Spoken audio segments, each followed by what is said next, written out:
সংখ্যাগুরু মানে আজকে অঙ্কগুলো করবো। সংখ্যাগুরু মানে দেখো সোজা কথাকে বাংলায় ভালো করে ভাঙো কথাটা। সংখ্যাগুরু মান ভাঙলে কথাটা কি দাঁড়ায়? সংখ্যা যুক্ত গুরু যুক্ত মান, মানে যে সংখ্যাগুলোর মধ্যে যার মানটা গুরু। এখানে গুরু মানে হচ্ছে কি, হয় সেটা রিপিটেশন নাম্বার বেশি থাকবে, নয় সেটা বড় হবে। কীরকম জিনিসটা? ধরো এই যে এতগুলো পরীক্ষা হলো, তুমি ধরো আজকে 3টে পরীক্ষা দিয়েছো, 3টে ধরো অনেকগুলো 10টা পরীক্ষা দিয়েছো। 10টা পরীক্ষার মধ্যে ধরো আমি প্রত্যেকটা বিষয়ের নাম্বারগুলো মোটামুটি লিখছি, ধরো 100-র মধ্যেই ধরে নিচ্ছি সব। ধরো একটা 90, একটা 80, একটাই 100, আরও একটাই 80, একটাই 70, একটা 75, 1 2 3 4 5 6, আচ্ছা 6 7 8 9 10, 100টা তো মুছে দিই। 1 2 3 4 5 6 7 8 9 10। তুমি দেখো বিভিন্ন বই এরকম 10খানা সাবজেক্টে তুমি এই নাম্বারটা পেয়েছো, 100-র মধ্যে পেয়েছো। এটা তোমাকে প্রাপ্ত নাম্বারের একটা আমি ছক দিয়ে দিয়েছি। তাহলে আমরা যে কোনো জিনিস করতে গেলে আগে কি করতে হয়, আমরা জানি এটা কি দেওয়া, কোন তথ্য দেওয়া, কাঁচা তথ্য দেওয়া, তাকে সাজাতে হয়, বিন্যস্ত তথ্য করবে। আচ্ছা, এই সংখ্যাগুরু মানের ক্ষেত্রে এইটা আনগ্রুপ ডেটা, মানে এর কোনো পাল্লা নেই, মানে এরকম তো লেখা নেই 80 থেকে 90, 90 থেকে সামথিং লেখা নেই, এটা আনগ্রুপ ডেটা বলে, গ্রুপ বিভিন্ন। তাহলে এইগুলোর ক্ষেত্রে এবার আমাকে যদি বলে সংখ্যাগুরু মানটা কত, তাহলে দেখো এই যে সংখ্যাগুরু মান মানে সহজে দেখতে হবে কোন সংখ্যাটা বেশিবার রিপিট আছে, কোন সংখ্যাটা বেশিবার রিপিট আছে। দেখো প্রথমে ছোট থেকে দেখো, প্রথমে 90টা কতবার আছে বলো তো? দুবার, একবার আর একবার, তাই তো? দুবার আছে। আচ্ছা, আর 80 কবার আছে? একবার, দুবার, তিনবার। 80 আছে তিনবার। আচ্ছা, 80 মিটে গেল। আর কি পড়ে আছে বলো তো? 70 একবার, 75 একবার, বাকিগুলো একবার করেই আছে, তাই তো? সব থেকে বেশি বার কোনটা আছে? 80। তাহলে সংখ্যাগুরু মান হবে 80। যেটা বেশি থাকবে সেটাই সংখ্যাগুরু মান। তাহলে উত্তরটা সংখ্যাগুরু মান তাহলে কত হবে? খাতায় সবাই করে না, এরকম একটা অঙ্ক। সংখ্যাগুরু মান হলো 80। ব্যাস, হয়ে গেল। তুমি এখানে যদি সাজাও, ভালো সাজিয়েই করবে, কাঁচা তথ্য বিন্যস্ত করে নাও, তারপরে অঙ্কটা করবে, ভালো হয়। হ্যাঁ, আসলে এইটার বিন্যস্ত কেউ দেখে না, ওই জন্য আমি দেখালাম না, জাস্ট আমাদের যেটুকু দরকার সেটুকু।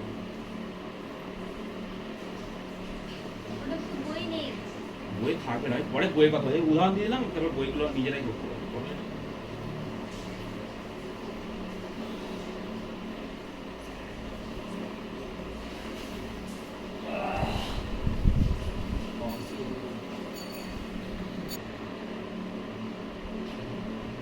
এই অঙ্কটাতে ধরো এই তথ্য দিয়ে সংখ্যাগুরু মান 80 হলো, ভালো কথা। যদি এরকম হতো, আমি এই তথ্যটা আরেকবার, ধরো একটা 80-র জায়গায় এরকম হয়ে গেছে,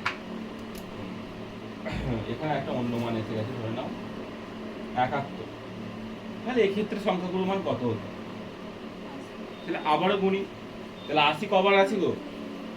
90 কতবার? তাহলে দুটো জিনিস দুবার চলে এসেছে, 90টাও দুবার হয়ে গেছে, 80টাও দুবার হয়ে গেছে। তাহলে এবার কোনটা হবে? আগে এবারে নয়, যেটা ম্যাক্সিমাম ছিল সেটা বলে দিলাম সংখ্যাগুরু মান, দেখি এবার কিন্তু দুটো মান ম্যাক্সিমাম হয়ে গেছে, তাহলে উত্তর কি হবে? উত্তর দুটোই হবে। তাহলে এক্ষেত্রে সংখ্যাগুরু মান হলো দুটি, যার মান যত কমে 80 এবং 90। ঠিক আছে, তাহলে কটা সংখ্যাগুরু মান? দুটি।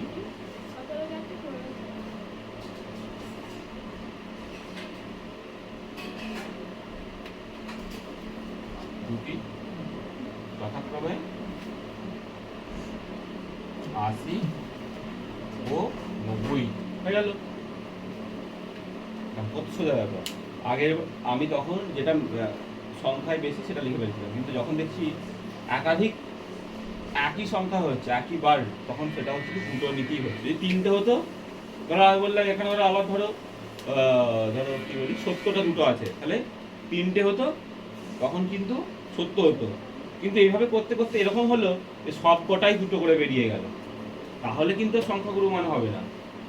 সংখ্যাগুরু মানে সংখ্যাগুলোর মধ্যে যে বড়, সবাই যদি সমান মান পেয়ে, ধরো আজকে 100 নম্বরের পরীক্ষায় সবাই 100 পেয়ে গেলে, তাহলে স্কুলে যদি বলে কে কম কে বেশি পেয়েছে, আমি বলতে পারবো না কেউ কম কেউ বেশি পেয়েছে, সবাই সমান পেয়েছে। সংখ্যাগুরু কনসেপ্টটাই হচ্ছে কি, কেউ বড় পেতে হবে, কেউ বেশি পেতে হবে, যে একজনই হোক দুজনই হোক, মানে সব নয়, তার থেকে একজনের যেন কম হয়। আর সবাই পেয়ে গেলে সেটা কিন্তু আর সংখ্যাগুরু মান হবে না। বুঝতে পেরে গেল? এবার ধরো এইরকম জিনিসটা প্রত্যেকটা, ধরো এবার 100 মতো পরীক্ষায় বলছি, ধরো 3টে সাবজেক্টে পরীক্ষা হচ্ছে, একটা 90, একটা 91 পেয়েছে, একটা 92 পেয়েছে, তাহলে এর মধ্যে সংখ্যাগুরু মান কোনটা? না, 92টা উত্তর নয়। কেন নয়? আমি বললাম যে সংখ্যাগুলো থাকবে, তার মধ্যে যে সংখ্যাটা যত বেশিবার রিপিট হবে সেটাই সংখ্যাগুরু মান। এক্ষেত্রে এতে কোনোটা রিপিট আছে? একটাও রিপিট নেই, প্রত্যেকটা সিঙ্গেল আছে। তাহলে এটা কি সংখ্যাগুরু মান কত? এর সংখ্যাগুরু মান কিছুই নয়। যদি বলো ইউনি মডেল বলবো, 1, 2 স্টক বা একক সংখ্যাগুরু মান।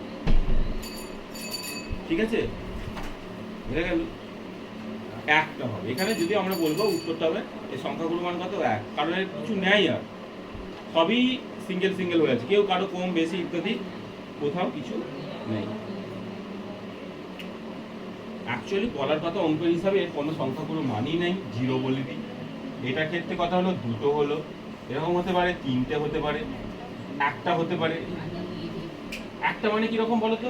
ধরো 20 নম্বরের পরীক্ষায় প্রথম দুটো সাবজেক্টে 20 পেলো, একটা 18 পেলো, একটা 19 পেলো, তাহলে এর ক্ষেত্রে সংখ্যাগুরু মান কত? 20। এটা কত? কটা পেয়েছে? কটা সংখ্যাগুরু মান? 2টো, সরি একটি যার মানটা কত না 20। তাহলে এটা এক ভূইষ্ঠক, মানে বাংলাটা হচ্ছে ভূইষ্ঠক বা ইউনি মডেল। 2টো হলে কি হবে? By model. এইভাবে, ঠিক আছে? আমি আরেকবার পুরোটা লিখার একবার বলে দিচ্ছি।